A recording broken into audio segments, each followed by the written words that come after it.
Kinshasa, Brazza, Angola, partout dans la diaspora, Bissika, besoin de confiance et fidélité au Pesaka Mbonda, École magazine d'actualité, édition Angola, Sika et Bandit, on va d'abord souhaiter bien joyeux Noël malgré tout que l'épée. Nababo, on a mis tout ça qu'on souhaite sur Ezamalam avec impact et idéologie. Avant de faire l'édition de mon collègue, le boss d'abord ma grande ligne, Félix Antoine Sekedi Chilobo, chef de l'État congolais, à Kenya qui a visité route nationale Kananga Kalamambouji, Oizana Kasai, centre de Borozo, élément Oyo. Mon bangela accident et outil ko salé mana boulevard Lumumba Pascal P Mutumoko akufi na ndenge moko ya mabema kasi pe Borozo élément Oyo route qui mwenza et comment abandonner au ezakuni na commune ya Monga Fula net kaka l'État congolais abosana yango avec impact na idéologie.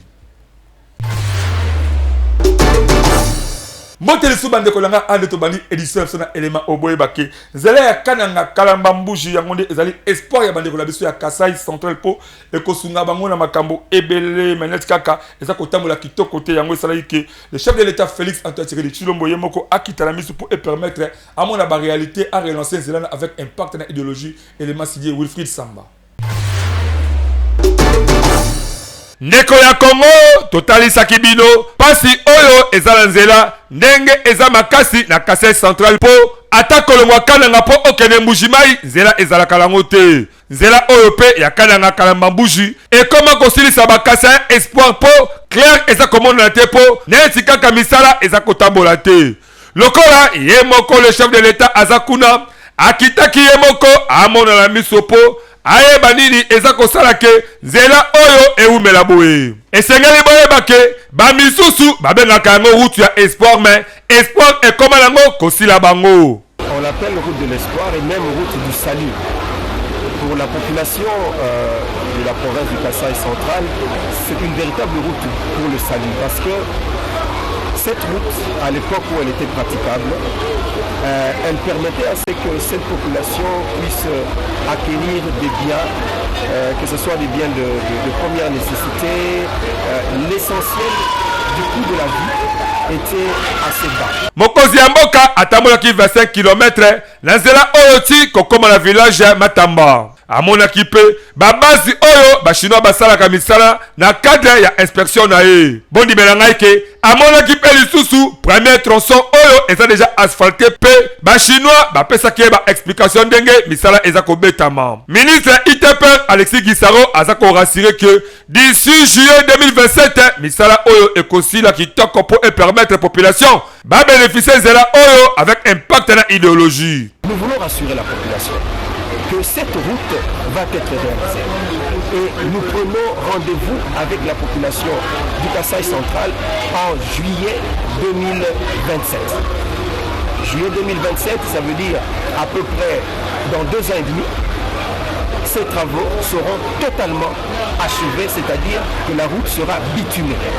Mais avant ça, nous avons estimé, compte tenu de la demande pressante, du besoin de la population, nous avons convenu avec l'entreprise que d'ici 6 mois, c'est-à-dire au mois de juin 2025, que cette route soit rendue pratique. Na cadre de rappel, et Sengeli Boyebake, devant population, le chef de l'État à la Kaki Bangoke, il faut zela oyo esila avec impact na idéologie avant que asili samanda na ye yango pe biso. Tobetisika Kambonda. Le président Jonathan Sango a saki interview mo kitoko liboso ya caméra Wilfried Samba pour na kotalisa comment est-ce que ba bénéficiaire o ba contribuer ki banda et bandeli en vula ondeni ba soki biloko na bango avec impact na idéologie ton élément encore cédé Wilfried Samba. Bon, satisfaction na ngai eza satisfaction ya ba maman pe ba papa nyoso tu oyo ba pesa biso confiance bandimaki na oyo biso to elaki bango lokola projet. C'est un projet simplement un projet de développement en faveur des communautés. Voilà donc satisfaction na ngai eza partagé na esengo na bango. Non, Fondation Jonathan Sango eza pona d'abord Congo mobimba pe soki nzamba lingi tokoki pe kobima pe libanda na mikili mususu oyo bakoki kozala na posa ya misala ya Fondation Jonathan Sango, mais en particulier to bandina nous na esiko biso tozali kopesa 1000 francs, 5000 francs, 10 000 francs et koki kopesa biloko oyo epesi te soki nzambe abakisi mususu te. C'est pourquoi nazo pesa ye merci. Mais nazana esengo makasi parce que nano kozala en collaboration na Fondation Jonathan Sango azana no mwana naza marraine na ye ya mariage naza mère spirituelle na ye et puis aza pasteur na kati ya lingoma na biso. Alors biso tozo sala makambo na bonzambe, c'est pourquoi naza na esengo ya koleka même bato ba ko fêter bonne année. Ndenge kaka le chef de l'État Félix Antoine Tshisekedi Tshilombo azako séjourné na Kananga kuna na Kasai Central et la première dame ya Denise Nyakeru en tout cas bondi melanga kezaki occasion pour na bango ya ko participer à messe ya Noël kuna na cathédrale Saint-Clément mokola mercredi le 25 décembre 2024 le kala ki toko pour la prier na bango avec impact na idéologie. Mwana Congo bondi melanga ike na cadre ya ba fête ya Noël pe na cadre ya deuxième journée na Kananga. Le chef de l'État, Félix Antoine Tshisekedi Tshilombo, a préféré qu'il kokende na paroisse Saint-Clément pour abandonner la journée na messe à Noël. Oyo, il y a le 25 décembre 2024. Boye bake, ba fidèle bazala kipe ebele na messe wana na cathédrale. Kokoma ya couple présidentiel. Bandeko oyo bazala ki wana bazwa ki esengo makasi mais esengeli boye bake culte spécial oyo nativité du Christ et selema ki partout.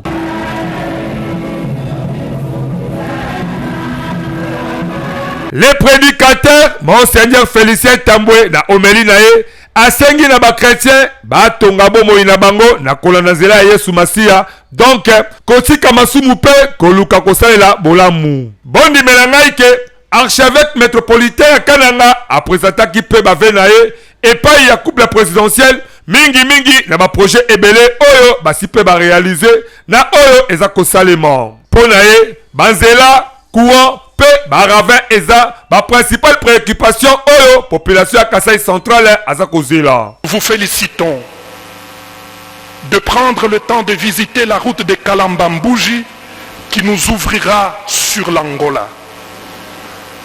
Mais nous émettons quelques réserves sur ce projet.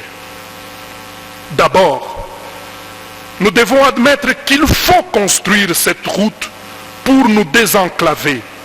Mais le risque est que si rien d'autre n'est fait, nous ne serons, nous, qu'un marché pour l'Angola qui viendra déverser chez nous son ciment, ses bières et ses autres produits transformés. En plus des routes, le peuple a énormément besoin d'énergie électrique pour transformer et conserver ce qu'il produit à l'état naturel. Maloba kitoko oyo nganga nzambe a rappelé chef de l'État na cadre ya Noël oyo d'où ekosenga ko multiplier ba effort ko sala nzela ya Kalambambouji mais ko kanisa pe ko sala banzela des aides agricoles po biso pe to bana ko exporter biloko kitoko mais esila kina ambiance moko kitoko ndenge kaka boza komona yango pe biso to betisika kambonda. Le 25 décembre 2024, c'est journée moko Noël ben en la ville province ya Kinshasa bondi melanga ke atako ministre Mukoko Samba loba ke bloko ekitama bloko ezaki cher makasi biso monde ekolo to tambola na ba onze to sala bino émission moko a shobo za extrait nango choisi par moi mboka Igrida Mateta. Wenzeza malamu to za malamu te en rapport na ba fête ya nativité otobeki fête ya Noël. Maman Mbote. Mbote papa. Tomoni yo zali koteka soso kitozo ko kata ngo. Boni wenze, est-ce que zotam sa malam? Papa soso le ki cher. Ba kila ba ko rolia soso te soso cher. Moi ba li ngo bien tande ti boy. Aso moko na ndam, so za ba 10 ba li on deji.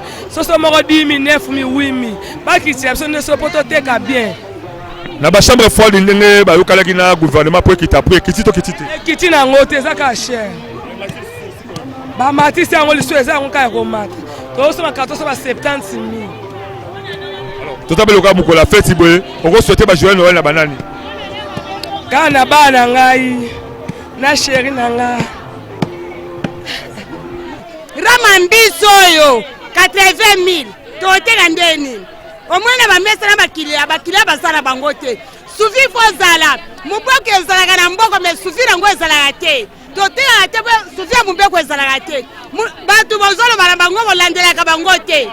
Bolandela bangote papa bolandela bangote tolo bagana biso to zolo bambe esala magate bolandela bangote kuna na ba tableau ba prix exact na facture na tableau prix eza te do baolela bino leta bolongoli bango bataxe na bango baocentraire biso te toonyokama na biso papa nalingi siko mama otala caméra wana otala baautorité mboka message loko lancer bango par rapport au journal biso tovota bango ti donc après tout mbula wana ezalaka malaise na biso kolelaka po totelaka chaque baélection mbula ebeti me toyokelaka na volonté po tovote bango basunga biso me baosunga biso te bakiti wana esengeleka bato mutu moko avandelaka yango me mutu wana mpe fo atala biso peuple na ye atalaka biso peuple na ye te bakoloba me misala eza te bakoloba misala eza te babengi bango bakonzi ya bafere ekolomi ya biloko oyo tala lilango 8000 francs na ndako moko bato baolia combien de personnes bapri na batableau eza te basunga biso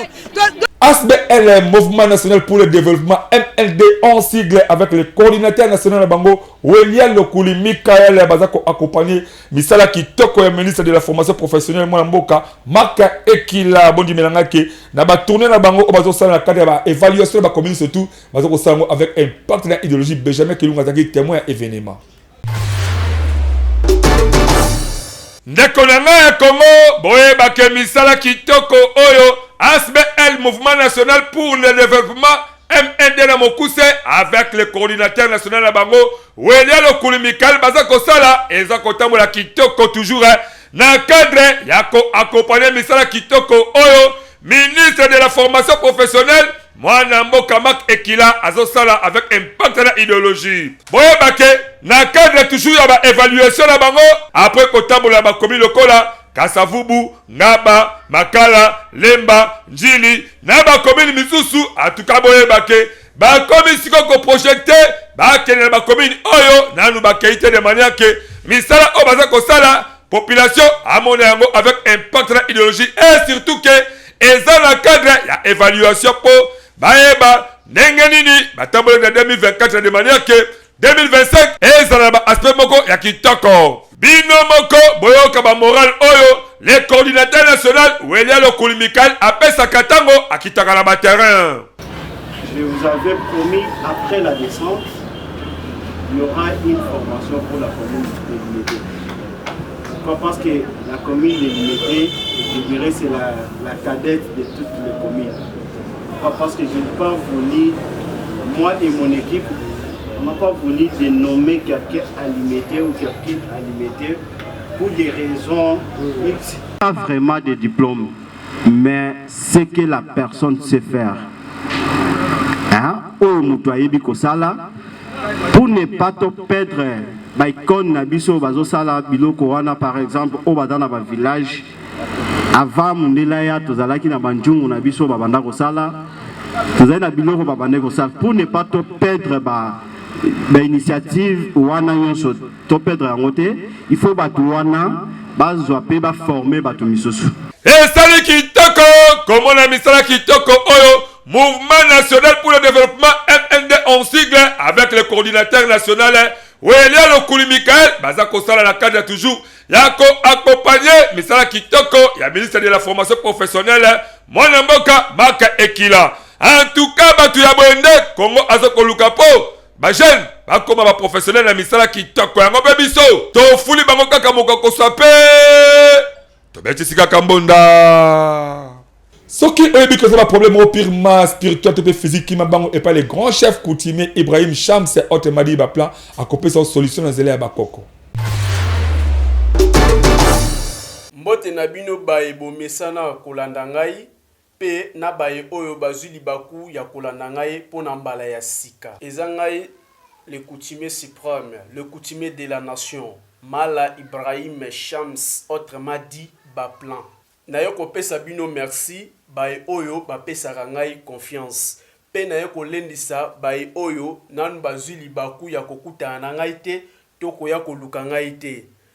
Na yango na sengi na bino nyonso bozana ba problème o etali ya spiritualité. Boya na bokasite ya bakoko na ngai boko témoigner lo lenge kaka baninga mususu bazoye bako témoigner. Alors na bokasi ya bakoko na biso o tobengi na pouvoir ancestral. Nde tozoye bako sungelango lokola ba problème o tobengi retour d'aversion. retour d'affection bisika oyo kimia ezalité entre mwasi na mobali ezala mwasi aboyi mobali to mobali aboyi mwasi ne tozoyeba kosangisa yango na o babengi na kati ya problème financière na kati ya problème financière baye o bazo entreprendre ba entrepreneur ne tozoyeba kosunga bango comment est-ce que baye ba ko avancer na ba faire na bango alors tozopesa pouvoir il y a domination il y a réussite il y a succès il y a art nyonso aux ala musicien aux ala côté ya théâtre cinéma aux ala joueur tozoyeba kotombola mutu na ndenge oyo ye alingeli tozali koyamba mikolo nyonso pona bino baye bozuli baku ya kolanda nga ya mbala ya sika numéro na nga eza affiché wana une fois au contacter nga appel WhatsApp ou normal okoyeba kozwa nga bisika oyo nga nazali. Et comme il est possible ya kodima tope ya kobo ya proposition nyonso ya gouvernement à travers module moko kitoko au Congo man ya sika babimisi yeli ba ke peuple pesa position tozwa élément au choisi par moi mboka écrit dans mateta. Bisope topesi position. Bisope topesi position. Bisope minganga topesi position. Bisope ba mama mapa topesi position. Pepe pesa position. Bisope Aporo topesi position. Bisope topesi position. Bisope topesi position. Notre pays s'appelle République démocratique du Congo. La République, c'est la chose publique. L'affaire ou la chose de tous. En d'autres termes, la République est une copropriété, ou si vous voulez, une co-responsabilité. La démocratie en des termes simples peut être définie comme le pouvoir et la participation du peuple au processus décisionnel, social et politique de sa société ou l'État dont il fait partie. En effet, en regard du débat actuel autour de la révision ou du changement des constitutions de la RDC, le peuple congolais, maître des horloges, doit se sentir concerné et y participer de plein droit pour donner sa position et par conséquent influencer d'une manière ou d'une autre la décision de ses représentants qui sont aux commandes du pays. Ainsi, pour une participation libre d'accès et massive, l'organisation citoyenne Congomania Sika en sigle lance à travers un logiciel informatique et sa plateforme de sondage la campagne dénommée Peuple et sa position du Cambodge Constitution. Du 22 décembre 2024 au 20 janvier 2025. Pour participer au sondage, il suffit d'envoyer tout simplement le mot bonjour au numéro WhatsApp ci-après 098 239 78 35. Faire précéder ce numéro de plus 243 pour les compatriotes de la diaspora. La démocratie ne se décrète pas, elle se pratique. Exercer la démocratie n'est pas un crime. Participer à la vie démocratique de son pays, c'est exister. On a l'Ikambwetali Constitution, peuple et sa position. Merci, bonne participation.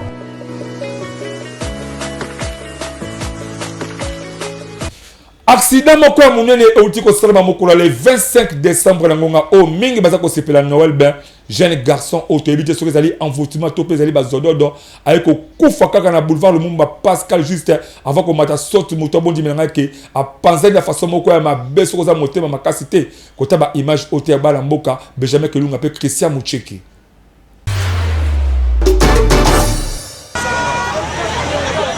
Ndeko na ngai boyebake tango ba misusu bazali ko sepela mokolo ya Noël ba misusu pe bazali kolela pasi ya ndeko la bango o babungisi bota lokola elenge mobali oyo bondi melangai ke azalaki na nzoto makasi menzoka nde kokatisa boulevard kaka na ba séparateur oyo soki pe ezalaki envoûtement to pe bakwiti amelaki toyebi te akutani ya mobagela accident ya grand car oyo epanzi ye mitraille ndenge kaka boza komona na ba image oyo esali pasi pe mawa bondi melangai ke population baye ebele bayokaka la mosika fois eleli tout nzokande epanzi ndeko mobali oyo bino botala mitsopo bapoumon bafoi nyonso mitraille bino moko boyokandeli population babetsaki mbonda awa auti boye azokatisa mutuka oyo bomona oyo auti boye amata so de mouton nde azwe banda kuna awo bomende sko a mutuka akoti nde na se pina abaluka na pina na se muto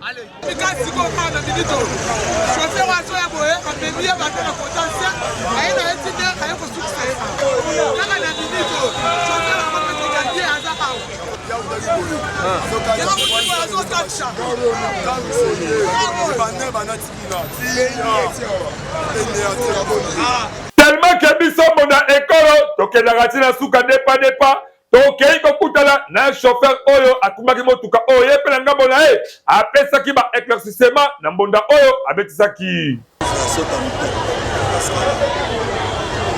naza na 5e vitesse namonika basangani bazomata babordire wana 4 baséparateur amati 3 nde bakatisi oyo ya nsima wana nde nazoya atelemi na nzela azosala azosala je namonika atelemi kaka na kangi frein oyo bazalaki wana bayoki frein ganye epuis ya montant na telemi donc natute na katikati atute na katikati ya motu nateka azokima natute na ele me na katikati neza ya atelemi azotasi eza rapport ya excès de vitesse tobi ezali erreur ya ye asitaki mpona excès de vitesse te na camion eza na frais bien moto akoyo expédita camion eza na frais ya bien donc moto oyo apimi na 3 mètres ofrele ndenge le nécessaire pour protéger chauffeur po soki tozalaka te vraiment na fulu ezalaki alingani azala nzi te alema boma eta mosusu na kobeta me koprotege toye na esika oyo na ndenge kosi yango esali pasi esali mawa botala mwasi ya ndeko mobali oyo zokande azalaka na ekopera mpeka ana Pascal Kutu soki bapolisier na bamilitaire bazalaki te atuka mutuka oyo mpe chauffeur oyo balinga batumba ye kaka ndenge tomonaka me grâce ya professionnalisme na bango baprotege mutuka na chauffeur oyo tande mwasi azobaluka mabele nyonso oyo alela pasi ya Noël alela lisu ndenge nini abungisi mobali toyebi te soki ekosuka wapi yabo tokosenga kaka na bilenge antuka botambola malamu mpe misusu ezalaka baenvoûtement ya misala ya mabe to mpe ya komela bazododo to mpe liwa ya nzambe kolo ye moko ayebi yango biso tobetisi kaka bonda avenir Kimwenza na commune ya Mongafula ezala ba condition moko ya mabe makasi eza ya kobemba toyebi te ministre ITPR Alexis Gisaro soki mpe alingi ke ebunga la carte géographique ya ville province ya Kinshasa po zela wana bato bakolo na ntango azali bayebi yango zela wana lelo oyo impraticable mpe population baleli na micro ya mbonda ekolo magazine d'actualité.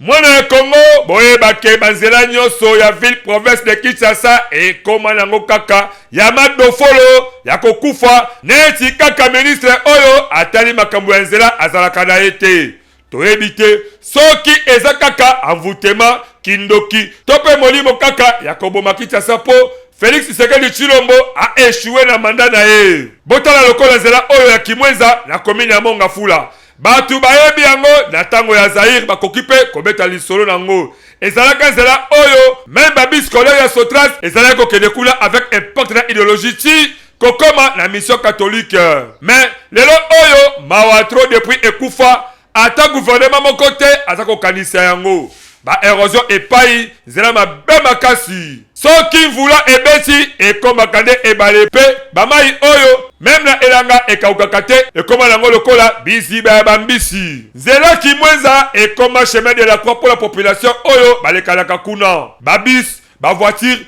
to mpe bamoto kolela se kolela Alexis Gisaro ministre ITPR oza wapi oza na yo vraiment kokoka charge oyo bapesi yo te to mpe eza kaka motema mabe population babetisi mbonda boye ebaka te eske eza mboka na biso to tozalaka na mboka bato mosusu bakonzi na biso babongisaka ville na bango kuna esika bakendaka na bandako na bango na bafamille na bango biso bato toza bakoto mpena ozomona boye ti ezalaka mokie bakoze mpe nzela yango me tala ndenge tokomi ekomi fo dindala mai po obima koto oyo okende kuna ekomi lokola tozota Brazzaville na makolo toza kokatisaka makolo vraiment est ce que mokili yango to mboka na biso oyo po ebonga vraiment fo tolobaka kaka koloba tolobi bayoki na bango kara tolobi bayoki kara vraiment badepute tovotaki ya baza ebele baliéger ntambo baza bana lukunga tozana oyo abimi lelo gouverneur ya ville Daniel Bumba Jésus Noël Tcheke oyo abimi lelo akomi ministre provincial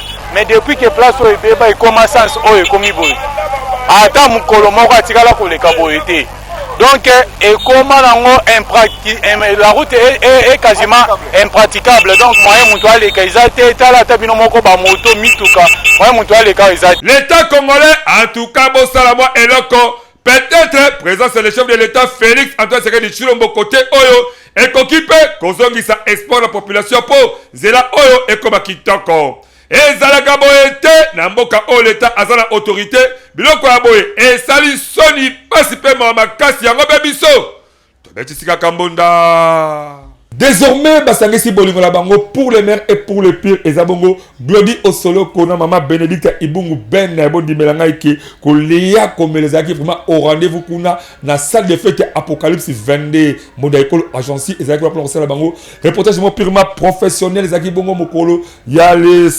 21 décembre 2024 bondi melangaiki Wilfried Samba na écrit matata bazala pour na cadre ya couverture moko ya moda école agence.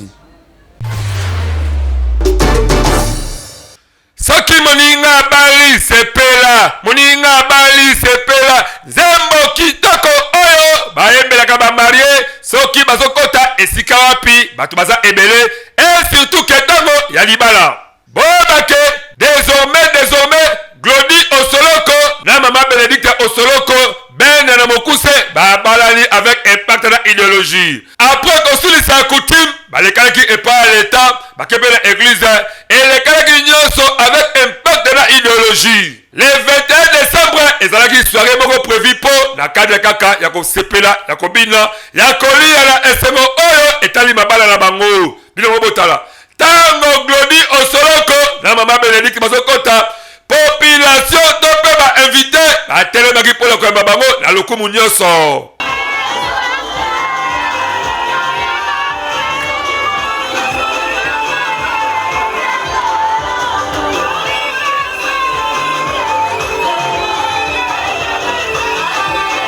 Lokola ezalaki bongo likambo ya libala bondi melaki esengo ezalaki makasi bapesaki mpe bakado ya ndenge na ndenge kolia komela kobina nyonso ezalaki au rendez-vous na suka ya masolo ye moko mokozi ya masolo Glody Osoloko aloba te mpo azwa zero alinga bamama de plaisir a trop maloba nanga na oyo nasenga epa tata nzambe oyo akile biso na mokili na se ekokisami na nde nalingelaki feti nanga ezala feti eleki kitoko makambo tu kitoko bato balie kitoko masanga eleki edeborde na ndenge ya osangana te makambo nyonso eleki bien ezali kitoko désormais Glody Osoloko na maman Bénédicte Osoloko bakomi vraiment en couple oyo Zambe l'État ba famille bayebi yo oyo okanelaka bango en tout cas ebake aussi o échoué biso mbonda ekolo tofuli bango moka koswa pe tobetisika kambonda. Bon, ça ce qu'on me rappelle des titres. Félix Antoine Tshisekedi Tshilombo, chef de l'État congolais, a gagné pour visiter route nationale Kalambambouji Kananga Olelo Oyo Esana, ba condition mabe kuna na Kasai central pe bondaki élément Oyo. Mon bangela accident esalema ki mokola le 25 décembre 2024 jour ya Noël na boulevard Lumumba passe pe bondaki élément Oyo. La route qui mwenza et comment abandonner le autorité sur l'État congolais azali koluka ebunga la carte géographique ya ville province ya Kinshasa. Merci d'avoir fait fidélité pour Pesaki Biso, Toy Badeliki Nosuka, édition Mokole Omonga Aladewa, la présentation avec impact dans l'idéologie, maître Siega Lablo toujours. Bon, continuez à s'abonner massivement à la chaîne YouTube Nosu, Monda École officielle, pour partager en partout. Si vous avez activité la nuit, le fait de l'année, bon, bien, c'est un numéro, la biso, on a trouvé un caméraman professionnel, bako kita ba no ba reportage moi qui toko pe ekoleka, la chaîne télévision et belé aux alliés partenaires dans Monda Écolo, magazine d'actualité. Si ma caméra, misala qui toko ya mona mboka, Benjamin Kilunga na Wilfried Samba, réalisation montage ya Yemoko ingénieur Egride Mateta tokuta la prochaine édition sur Sikaso Koles Azongiti. Je vous aime beaucoup plus, bye.